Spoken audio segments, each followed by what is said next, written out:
one of the main things, people come up to me and they say, Mike, I really want to be centered, positive, happy. What's the main thing I have to work on first? Clients that I coach personally come up and ask me about this. Corporations that I work with talk to me about this. I say, really, to have incredible success in your life, one of the very first things you have to deal with are what are called your limiting beliefs. So flip this page and turn to limiting beliefs. Some of you, I've worked with on this already to a slight degree in workshops I've done for your company, but we're going to go over it in a new way right now. Now, limiting beliefs.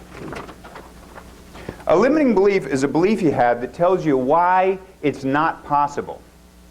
The dangerous thing about these things, the dangerous thing about limiting beliefs, is that they keep you from even looking for the right answer in the first place. They keep you from even trying to find a solution. I'll give you a great example of that. The Wright brothers. If you ever want to study some really incredible people, study two people we tend to take a lot for granted. The Wright brothers.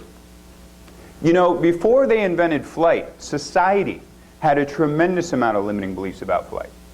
Right? Scientists had taken a look at this and said, you know what? It's physically impossible. Other people turned around and had, you know, some of you heard this old belief. If man was meant to fly, he would have been born with wings. Then you had some people that really took this seriously. They actually preached it's against God for man to fly. And this was society's belief. So they kept looking at all the reasons why they what? Why they couldn't do it. George and Orville Wright. Orville Wright had a great quote. He turned around and said,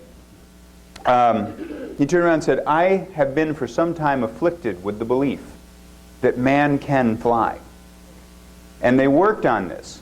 December 17th, 1903, bam, they did their first flight. Now get this. Their first flight was 59 seconds long, only 852 feet. Not even most parking lots today. 24 years after a 59-second, 852-foot flight, Charles Lindbergh had crossed the first transatlantic flight. 66 years later, in 1969, the first man landed on the moon. From 59 seconds and 852 feet to the moon in 66 years. Why? Why?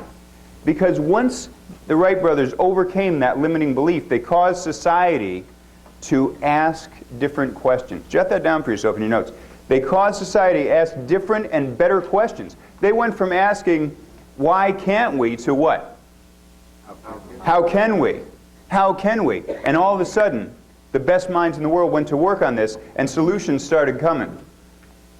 So one of the things that I do when I work with corporations, one of the things that I address immediately is I get the whole team together and we take a look at what are their belief systems about what's possible for them in the business, about what's possible for them in their own personal lives. Same when I work with people on an individual basis. The whole thing is, let's take a look at what beliefs you have that are holding you back. Because there's a success cycle in thinking.